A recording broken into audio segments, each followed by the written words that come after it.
When we talk poison pill, we're referring to the money that would come from the IRS to pay for this, Jack. Is that a non-starter for a lot of lawmakers? For Democrats in the Senate, it's a non-starter. Chuck Schumer, Ben Cardin, a variety of Democrats have said absolutely that is not happening. Joe Manchin was surprisingly open to it. Maybe I shouldn't say surprisingly. He's Joe Manchin. But there are enough Democratic opponents in the Senate who say that will absolutely not happen. So that's what they see as a poison pill, the IRS measure.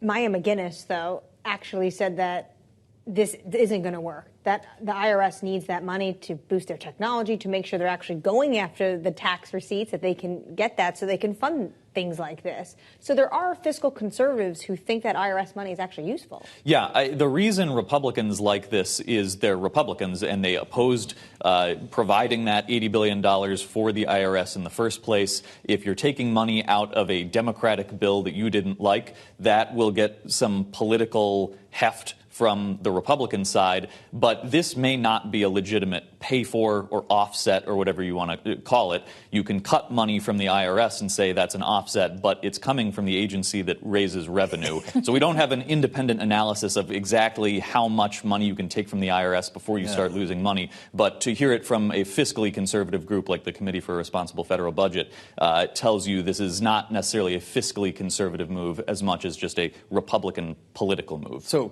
sort of a political game, it sounds like. It plays well in a commercial, right? I mean, obviously, some members ran on defunding or even eliminating the IRS, so this is no big deal. And we heard all about armed IRS agents knocking down people's doors last year, which wasn't terribly accurate about that $80 billion. But the fact of the matter is, if you're a deficit hawk, you could actually be adding to the deficit by cutting funding for the IRS. Yes, right? There are some studies or some estimates that cutting that IRS funding actually raises the deficit because they're not collecting the revenue, as Annmarie said.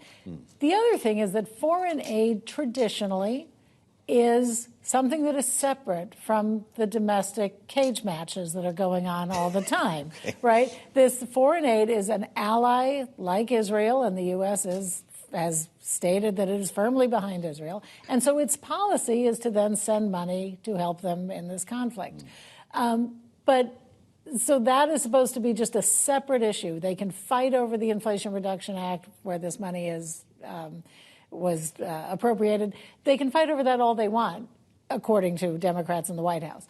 Instead, they should just pass this Israel bill, and then Mitch McConnell and others want Ukraine aid as well. Well, Secretary of State Antony Blinken was up on the Hill today, and he made that case about foreign aid. Take a listen to his testimony ahead of the Senate Appropriations Committee earlier today. For our adversaries, be they states or non-states, this is all one fight. And we have to respond in a way that recognizes that. If we start to peel off pieces of this package, they'll see that. They'll understand that we are playing whack-a-mole while they cooperate increasingly and pose an ever greater threat to our security as well as to that of allies and partners.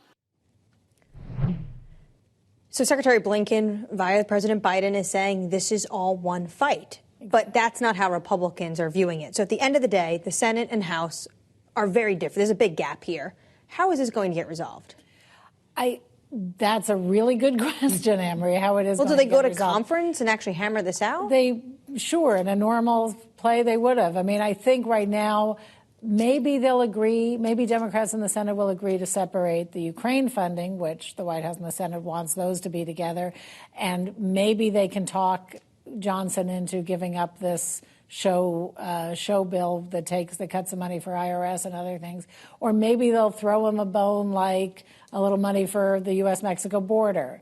But something will have to be worked out because everyone agrees in Congress and the administration that Israel should be getting, well, not everyone, but most people, that Israel should be getting this foreign aid and getting it soon. Well, we know this is obviously controversial. You saw the protesters in the hearing room today. I don't know if we can show that. It was hard for even the secretary to get his statement and his there was answers one after the other, very vocal, dragged out of the room. And we can remind everybody, it wasn't just Secretary of State Blinken. The Secretary of Defense was there as well, Lloyd Austin. But, Jack, when we consider the way this moves forward here, one of the points that Lloyd Austin made, you can see the protester in the background there, is that this Ukraine money is an investment in the defense industrial base, the DIB, as the wonks call it.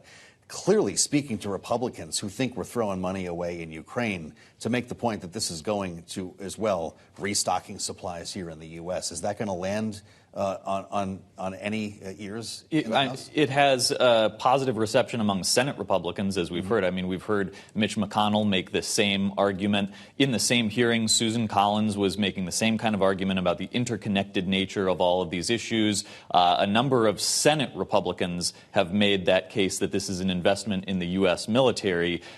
In the House, they're listening to their primary voters. They're listening to their constituents. It's very hard to predict how that argument will play out, but it has shined a spotlight on the divide, certainly, between House Republicans. It could be in a world, though, where it passed as a standalone, right? The Israel? The Ukraine funding, if they can make that case, you've got enough Democrats, you might not need the entire Republican conference there. Probably not as a standalone, because you do need House Republican leadership on board, but it is still a viable option to tie that to the U.S.-Mexico border and immigration issues. Okay. So it's not necessarily a death knell for Ukraine funding if Israel gets separated, but in order to get it through the House, they really would have to attach it to the border policies that Republicans want. Well, there was one win this afternoon, and that was Jack Lew, Wendy.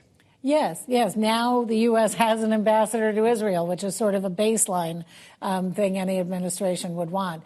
Jack Lew was controversial and got only 2 Republican votes because he had been the architect in the Obama administration of the Iran nuclear deal, which President Trump, when he was in office, pulled.